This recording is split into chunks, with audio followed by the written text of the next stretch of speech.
Hablaremos de dos temas importantes que son polio y síndrome de Guillain-Barré, ¿ya? Bueno, tienen que conocer las características de cada una para poder determinar a cuál corresponde y según eso darle el tratamiento, ¿ya? Hablaremos rápidamente de polio. Esta es una enfermedad infecciosa en la cual va a haber una parálisis flácida aguda, pero la característica que tiene que es asimétrica. Y Guillain-Barré es simétrica. Esa vendría a ser la diferencia entre ambos, porque ambos son parálisis flácidas agudas. Una es asimétrica y la otra es simétrica. Que en algunas ocasiones el polio puede ocasionar muerte, ¿sí? Y puede causar también destrucción de las motoneuronas, de las astas anteriores medulares y ovulares. Era frecuente años atrás observar la incapacidad o las secuelas que debido a que tenían polio algunas personas, ¿no? Que era quizás cojera, dependencia de alguna persona para poder caminar, ¿no? Y era frecuente también observar que caminaran con muletas, con bastones, entre otros aparatos ortopédicos. Recordar que el último caso confirmado de poliomielitis por poliovirus salvaje en la región de las Américas ocurrió en 1991, pero la amenaza aún continúa, ¿ya? Y bueno, a raíz de esto, el 24 de octubre se celebra el Día de la Lucha contra la Poliomielitis. Pero, debido también al COVID-19, ¿qué es lo que pasó? Empezaron a haber menos vacunación, ¿sí? Aparte, pues, otros factores socioculturales. Entonces, esto incrementó el acúmulo de personas susceptibles y elevó el riesgo a la presentación de enfermedades inmunoprevenibles como la poliomielitis. ¿Y por qué menciono esto? Porque como ustedes habrán podido escuchar, en marzo, el 23 de marzo del 2023, se notificó un niño, ya bueno, esta es la actualización epidemiológica de la OPS, de la OMS, en la cual mencionaban que el Centro Nacional de Enlace notificó a la OPS y a la OMS que el 21 de marzo del 2023 sobre el caso confirmado de poliovirus derivado de vacuna tipo 1 en el Perú. ¿Ya? Este caso se hizo muy público, incluso mucha gente se asustó, ¿ya? Entonces aquí vamos a detallar un poco más en qué era lo que realmente había pasado. El caso se trata de un niño de 16 meses perteneciente a una comunidad indígena del distrito de Manseriche en la provincia del Marañón, del departamento de Loreto, sin antecedentes de vacunación ni antecedentes de viajes antes del inicio de síntomas, ¿ya? El 27 de diciembre del 2022, el caso acudió a un centro de salud del distrito por presentar fiebre, ¿sí? El 28 de diciembre fue referido al Hospital Regional de Loreto. Y el 29 de diciembre presentó parálisis en miembros inferiores, ¿ya? La parálisis flácida. Por lo que se recolectaron muestras fecales que fueron enviadas al laboratorio de referencia regional. El 18 de enero del 2023 se enviaron las muestras al Instituto Nacional de Salud del Perú, para luego enviarlo al laboratorio de Brasil, llegando el resultado el 21 de marzo del 2023.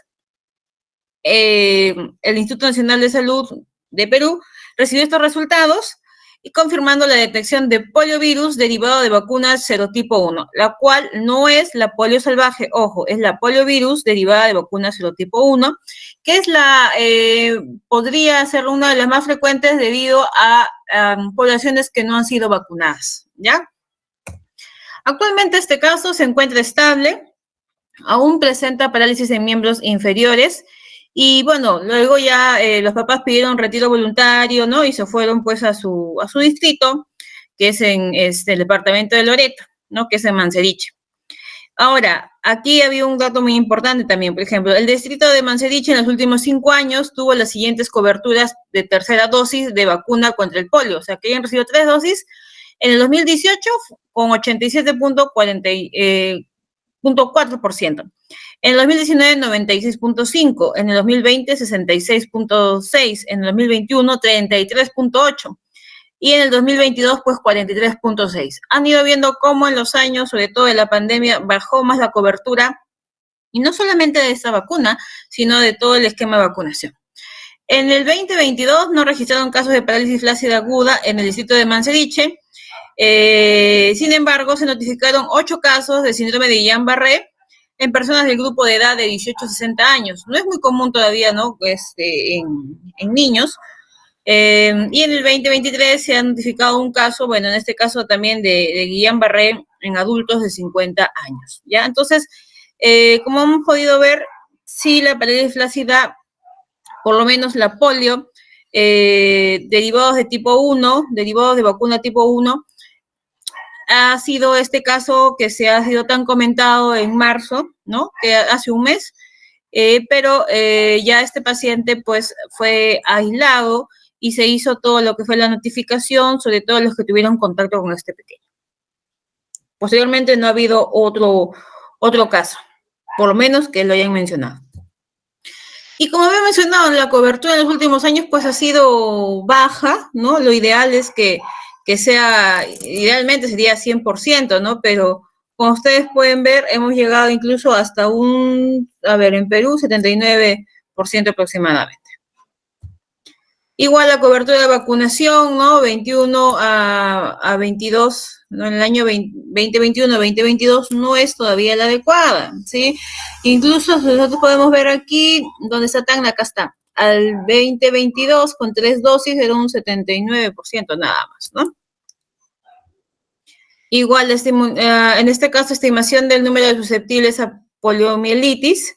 Entonces, índice de riesgo, vemos Loreto, como mencionaron que en Loreto fue el caso detectado, pues tenía un riesgo moderado alto incluso, ¿no? El escenario 4, que estaba en rojo. Entonces, tiene que reforzar en los lugares donde no se incide mucho en la vacunación, ¿no? Cuando las coberturas sean bajas, hay que ahí estar más pendiente de esta población. Entonces, en sí, esa era una introducción, ya que ha sido un caso muy comentado. Aquí el agente etiológico de la poliomielitis aguda es el poliovirus tipo 1, 2 y 3 del género enterovirus grupo C. Pero el tipo 1 es el que ocasiona las epidemias en América, ¿ya? Periodo de incubación de 3 a 14 días y puede variar hasta 35 días. ¿Y dónde existe o cómo se transmite? Pues sobre todo va a ser en esos lugares donde hay deficiencias sanitarias y va a haber una transmisión orofecal, ¿no? Puede ser también, mientras que en condiciones sanitarias satisfactorias es por diseminación de tipo faríngeo de persona a persona, y esta vía es también importante en condiciones de brote. Transmisión, ¿no? El periodo de transmisibilidad. Persiste en la garganta menos de 6 días después de la infección y se multiplica en el intestino y es excretado en las heces durante 4 a 6 semanas. El poliovirus es demostrable en las secreciones faríngeas después de 36 horas de exposición a la infección y en las heces después de 72 horas, tanto en los casos clínicos como en los asintomáticos. La susceptibilidad común en menos de 5 años. También, bueno, acá mencionan que los recién nacidos de madres inmunizadas están protegidos naturalmente durante varias semanas. La susceptibilidad, la inmunidad adquirida con la infección natural o con la vacuna de tipo oral produce inmunidad tipo humoral y además específicos en sangre e inmunidad local de la mucosa intestinal. La vacuna, en este caso la APO, que es la oral, confiere inmunidad de por vida a 95% de los vacunados después de recibir las 3 dosis. Su eficacia se comprobó con la erradicación de la enfermedad en más de 160 países y también hay algunos casos asociados a la vacuna que la probabilidad pues 1 en varios millones y cuando recibe una dosis y 1 por cada 11 millones de dosis aplicadas cuando se asocia la tercera dosis. El reservorio, el hombre es el único reservorio del virus. Así solían verse anteriormente los niños, ¿no? Miren con esos aparatos ortopédicos cómo caminaban debido al virus de la poliomielitis. ¿Y cómo se produce la enfermedad? Pues entra, como ya hemos dicho, por la boca, ¿no? Pasa al tubo digestivo, a las amígdalas o a la pared del intestino, y esto va a producir diarreas o vómitos y va a seguir su camino hacia el torrente sanguíneo, ocasionando también comienza a multiplicarse, otras células van a seguir infectándose, va a pasar al sistema nervioso central, va a haber meningitis, algún tipo de daño colateral, va a ir a las neuronas, a las motoneuronas, y todo esto va a ocasionar incluso parálisis flácida y mayormente o más adelante atrofia, ¿ya? Creo que estaban, a ver, querían ingresar, a ver, ratito.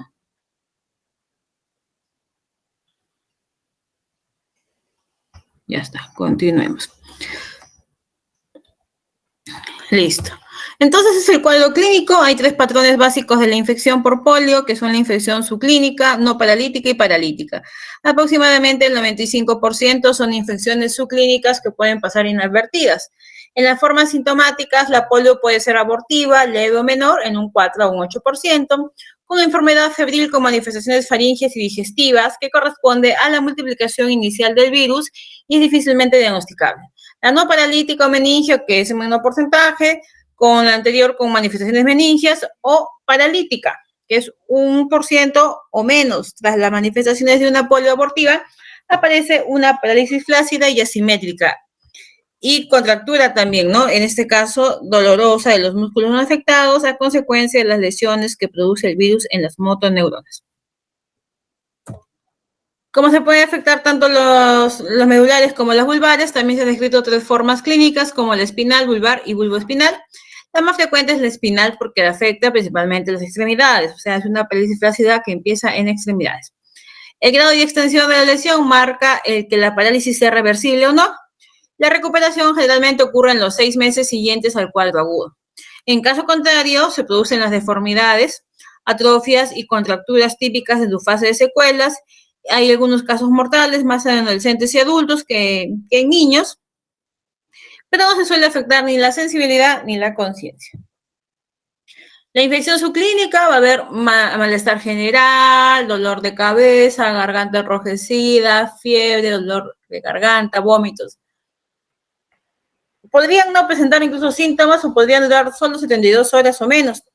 Y en la poliomielitis clínica ya afecta el sistema nervioso central y se divide en forma no paralítica y paralítica. Y se puede presentar después de la recuperación de una infección subclínica, sí. La poliomielitis no paralítica generalmente dura los síntomas de 1 a 2 semanas. Va a haber dolor de espalda, diarrea, fatiga, dolor de cabeza, fiebre, rigidez muscular. Puede haber algún tipo de espasmos, ¿ya? Dolor o rigidez en el cuello, dolor en la parte anterior del cuello, erupción o lesión de la piel que puede ir acompañado de dolor, de vómitos. En la parte paralítica, que es la más grave, puede durar de 7 a 14 días por infección. Va a haber sensibilidad normal, pero sin pérdida de la sensibilidad totalmente, ¿sí?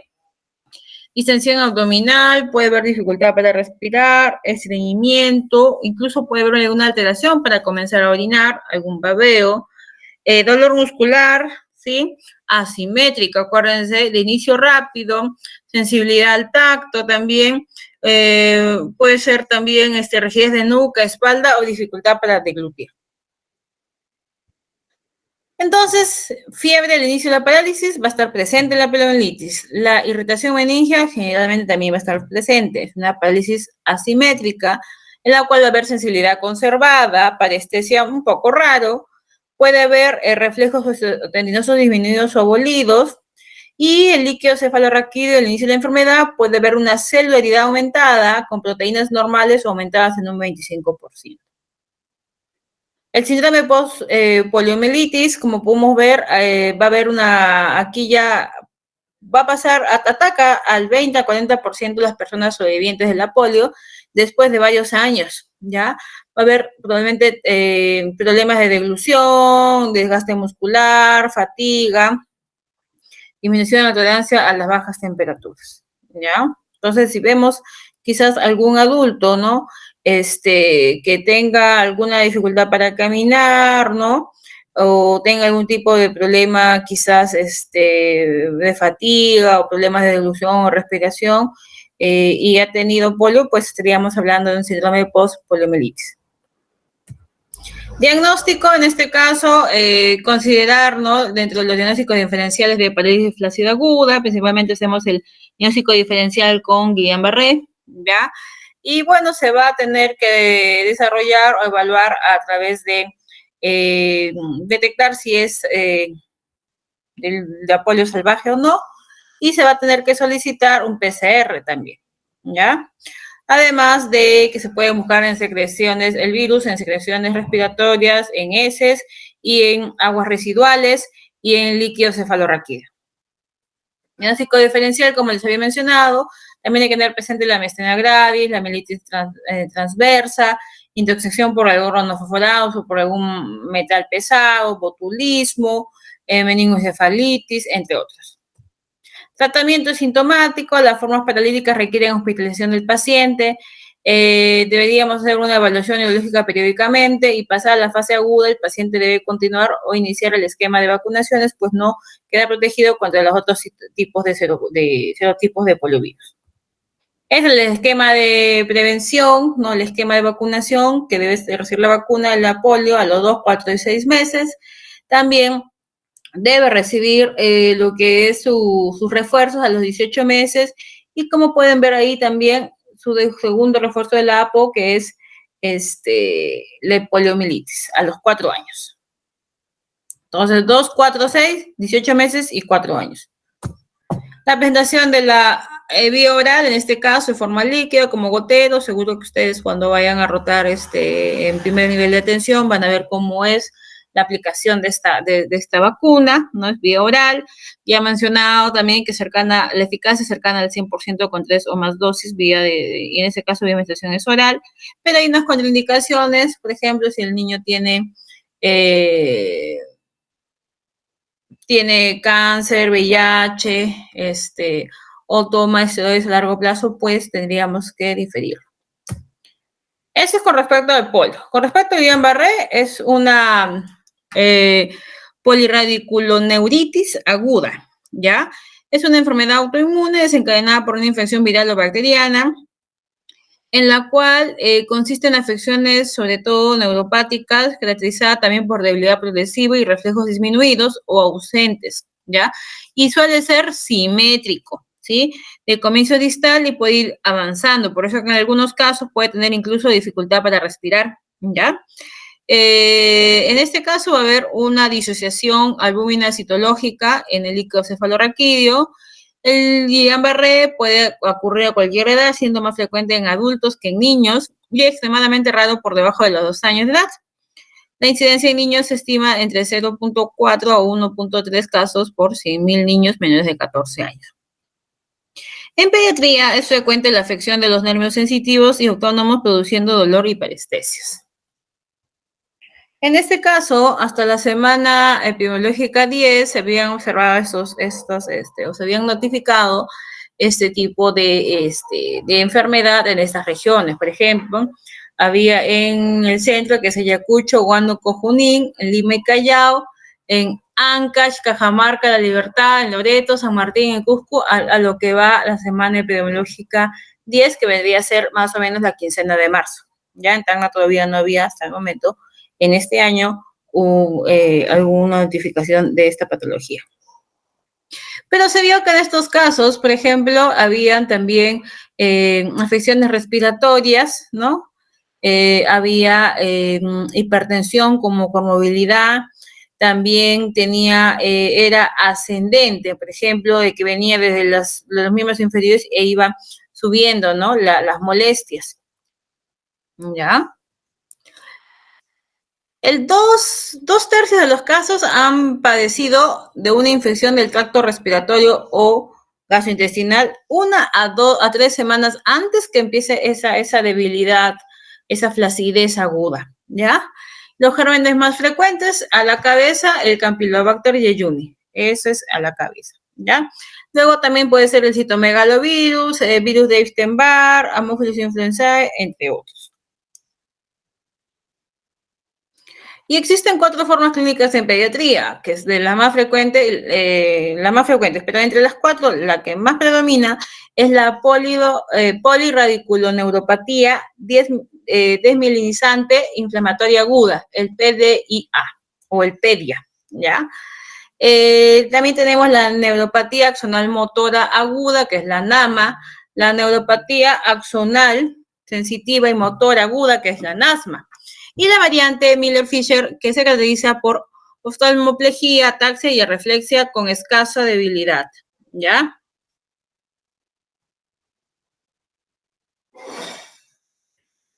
Listo.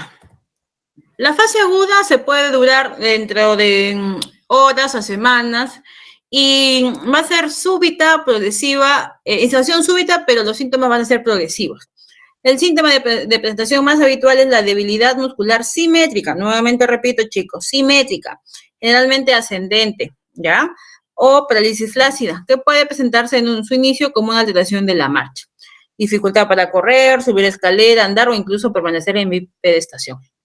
A ver también una debilidad muscular en la forma distal en las piernas y ascendente progresivamente va a afectar a veces músculos respiratorios. Por eso acá hay un estudio, ¿no?, realizado en 95 niños que tuvieron Guillain-Barré. Se detectó que un 28% de pacientes con compromiso respiratorio, del cual 13% precisó ventilación mecánica. Entonces, ustedes detectan un niño sospechoso de Guillain-Barré, tienen que hospitalizarlo porque ese niño podría terminar de repente ventilación mecánica, ¿ya?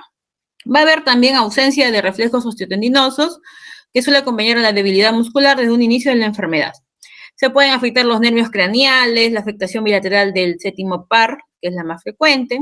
Y todos estos síntomas, chicos, de forma subaguda, pueden progresar hasta un máximo de 4 semanas, repito, 4 semanas, del inicio de la enfermedad, con una duración variable en su fase de estado, terminando en una fase de recuperación que puede dar también meses.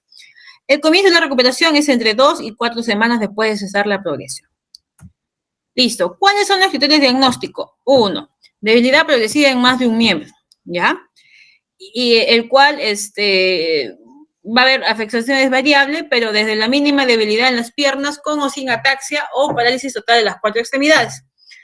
Arreflexia osteotendinosa universal. Puede aceptarse una arreflexia distal e hiporreflexia bicipital. Entonces, criterio de diagnóstico, vuelvo a decir, primero, simétrico, debilidad progresiva en más de un miembro. Va a venir el niño y le va a decir, me dolían los pies, me está doliendo las piernas, o me está doliendo el muslo, la parte del abdomen, y sigue subiendo, ¿ya?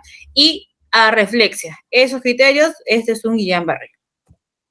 Características que apoyan al diagnóstico: progresión de los síntomas durante 2 a 4 días, simetría relativa, signos o síntomas sensoriales leves, afectación del nervio craneal, recuperación a partir de 2 a 4 semanas después de cese de la progresión, disfunción autonómica, ausencia de fiebre de inicio, entre otros, ¿no? Características que ponen en duda el diagnóstico: que sea una debilidad asimétrica, ya que solamente, digamos, le duela una pierna, nada más. Disminución vesical e intestinal persistente, disfunción vesical e intestinal inicial, ¿no? Mayor de 50 células en el líquido cefalorraquídeo. Un nivel sensitivo también podríamos decir que pone en duda el diagnóstico. Características que descartan el diagnóstico: abuso de algunas sustancias, quizás, ¿no? Justo tiene la debilidad, pero tiene el antecedente de que haber inhalado thinner, algún pegamento, algún solvente inhalado, ¿ya? El metabolismo de la porfirina normal también lo descarta. Infección reciente de difteria, que puede quedar esa debilidad como una secuela. Intoxicación por plomo u otras indicaciones o condiciones similares que podríamos pensar, ¿no?, que puede ser un Guillain-Barré, pero si están dentro de estos mencionados, pues hay que descartarla. Rasgos que apoyan fuertemente el diagnóstico: en este caso, hay que pedir proteína C reactiva, proactivador complemento 3, inmunoglobulina M, inmunoglobulina A, pero lo importante, chicos, es la disociación albúmina citológica. Esto es una variante que nos va a decir sí o sí, si es o no es un Guillain-Barré. Entonces, si tenemos 10 células o menos, podríamos decir que es un Guillain-Barré, ¿ya? Van a haber también criterios electrofisiológicos que vamos a ir mencionando según la clasificación de las más comunes, ¿no?, del Guillain-Barré. El diagnóstico, ya hemos dicho también, el análisis del líquido cefalorraquídeo es indispensable, ¿ya? Los estudios neurofisiológicos, para la que es la más frecuente, que es el PEDIA, al menos uno de los siguientes en 2 o más nervios, o al menos 2 de los siguientes en un nervio. Eso ya lo hacen, pues, los neurólogos en este caso, ¿no? La velocidad de conducción motora inferior del 90% del límite inferior de la normalidad, la latencia distal mayor del 10% del límite superior de lo normal, entre otras. Aquí hablan bastante de lo que es la velocidad, de lo que es la latencia, de lo que es la amplitud, ¿no?, del potencial de acción motora, Entonces, estos criterios ya, como les digo, no lo hacemos nosotros, lo hace ya el neurólogo para ver cómo está esta flacidez o esta debilidad, ¿ya? Igual el asma, el NAMA, lo que se debe hacer, amplitud, velocidad, ¿sí? Y latencia. Esta es la escala de gravedad del síndrome de Guillain-Barré, normal, cuando el niño, pues, puntaje 0, cuando el niño está normal. 1, cuando hay síntomas y signos menores. 2, camina sin ayuda. 3, camina solamente con ayuda. 4, no se puede levantar solo de la cama o de la silla. Y 5, ventilación mecánica asistida, ¿ya?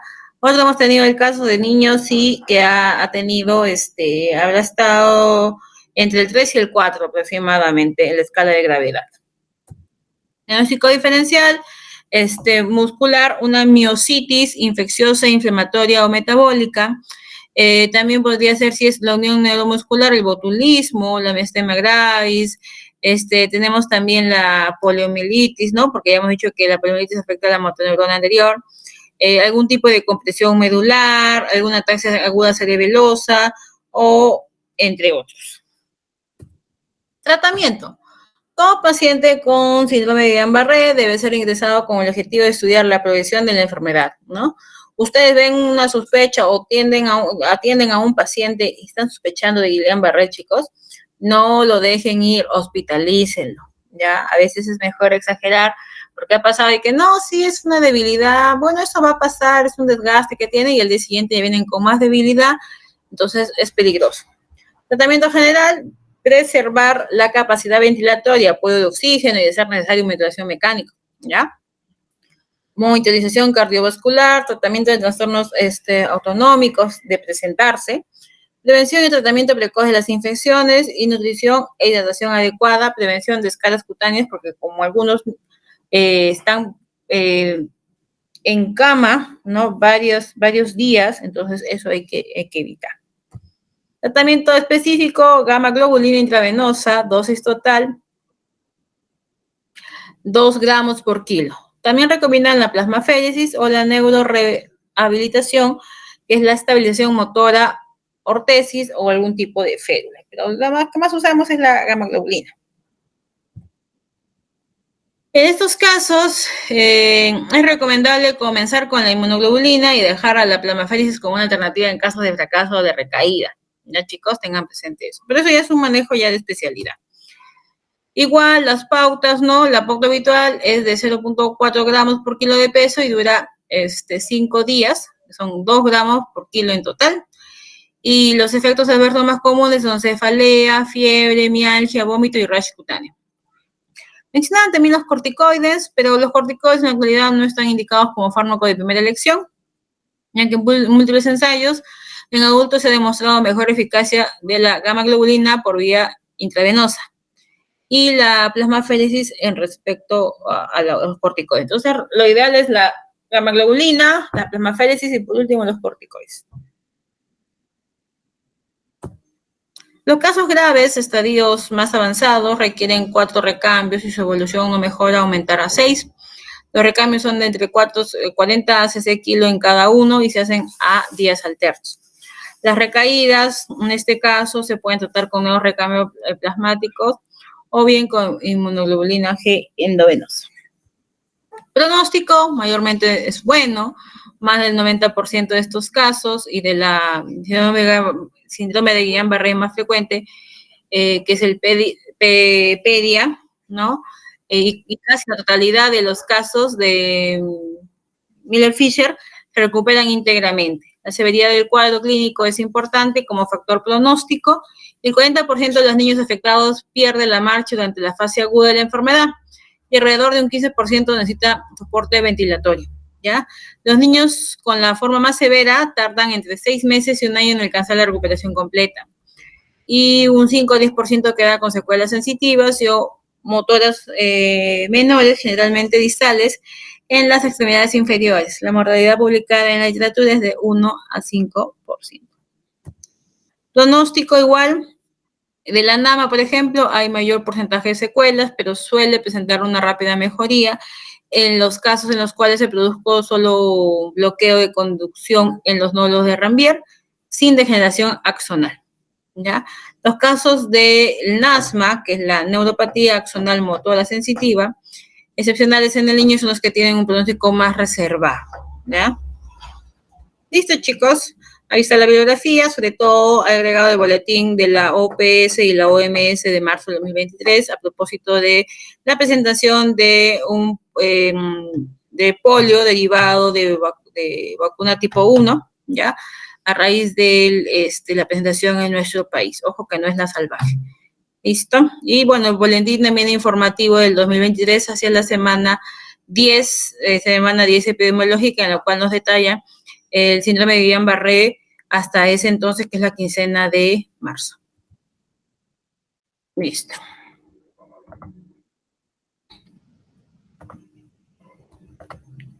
¿Dudas? ¿Preguntas?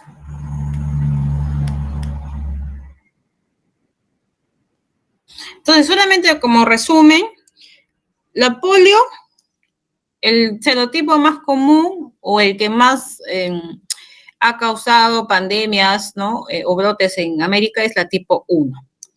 Luego, es una parálisis flácida aguda asimétrica, ¿ya? Que ya no se veía en nuestro país, pero ha habido un brote, ha habido un caso de polio derivado de vacuna tipo 1, sobre todo en las zonas donde no ha habido mucha inmunización, en este caso, Loreto, ¿ya? La podemos dividir en su clínica o clínica, y dentro de la clínica hay la paralítica y la no paralítica. Y también se ha visto después de 10 años o hasta 40 años el síndrome post-poliomielitis, ¿ya? En el caso, el tratamiento es sintomático y observarlo al paciente cómo va evolucionando. Acuérdense que la vacuna es a los 2, 4, 6, a los 18 meses y a los 4 años. Perfecto. En el caso de Guillain-Barré también es una parálisis flácida aguda, pero de presentación simétrica, ¿ya? Simétrica, y es ascendente. Empieza por las piernas, por los miembros inferiores y va subiendo. En algunos casos afecta a los músculos respiratorios y puede terminar con apoyo de oxígeno el paciente o incluso con ventilador mecánico, ¿ya? En este caso, lo característico es que en el líquido cefalorraquídeo tiene que haber 10 células o menos. Me podría dar un diagnóstico de Guillain-Barré, ¿ya? Aparte de que hay abolición de reflejos osteotendinosos y es simétrico y ascendente, ¿ya? El tratamiento de cabeza, la gamma globulina, ¿sí? Como segunda opción, la plasmaféresis y como tercera opción, los corticoides. El pronóstico del 90% tiende a ser bueno, ¿sí? Ese es el resumen. ¿Dudas?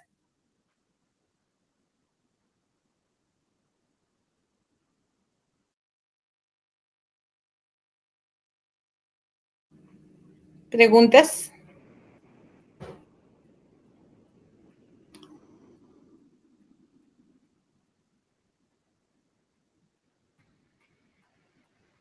Doctora, disculpe, ¿está proyectando? No, yo les he hecho un comentario así en general.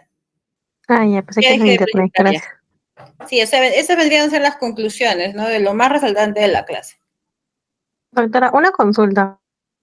Dime. En el caso de Guillain-Barré, como ha dicho que es autoinmune, un paciente que le da Guillain-Barré, con el paso de los meses, digamos, ¿se puede recuperar al 100% o ya quedaría con una lesión? Ya. A ver, el Guillain-Barré es bien amplio, ¿ya? Pero en algún momento todos hemos, creo, ¿no? Tenido alguna afección respiratoria, alguna afección digestiva, ¿no? Porque como han podido ver en las diapositivas, mayormente hay un precedente de una infección y después de algún tiempo ya presenta la sintomatología de debilidad. Entonces, tiene que ver mucho también el sistema inmune de cada persona. Yo puedo haberme, no sé, contagiado de Campylobacter y no me puede haber dado Guillain-Barré. Tú, Stephanie, de repente te contagiaste de Campylobacter y te dio después Guillain-Barré, ¿ya? Entonces va a depender mucho de la inmunidad de cada persona. Si no, imagínate, todos tendríamos Guillain-Barré, sino que justo hay algo que desencadena, que todavía también está en estudio, que hace a las personas, algunas más susceptibles que otras, para el Guillain-Barré. Se ha visto de que si, por ejemplo, a una persona le da Guillain-Barré, se puede recuperar, va a depender, uno, de su inmunidad, y dos, se ha visto también de que a veces demoran entre, como he mencionado, entre lo que normalmente ya la progresión termina 4 semanas, de ahí empieza ya la fase de recuperación, pero algunos casos han demorado 6 meses a 1 año, ¿ya? Entonces, eso puede pasar. Normalmente ya después de ese periodo ya el paciente debería estar, pues, bien, ¿ya? Como mencionó también, el 90% es de buen pronóstico, entonces hay un 10% de que no es tan bueno el pronóstico y va a depender mucho del, si es de qué presentación clínica tiene. Si es un PDA, si es un NAMA o es un asma, ¿no? O es la variante Fischer-Miller. Entonces, eso va a depender. ¿Cómo vamos a saber cuál es cuál es la presentación clínica?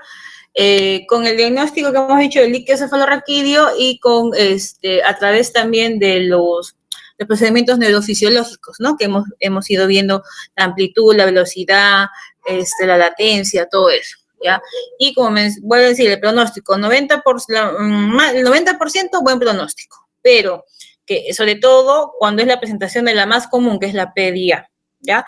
En el caso de la NAMA o la NASMA, ya mencionan los artículos que es el pronóstico es un poquito más reservado, demora un poco más en mejorar, ¿no? Entonces, eso es lo que nos refiere la literatura. ¿Alguna otra duda? Gracias, doctora. Ok. Listo.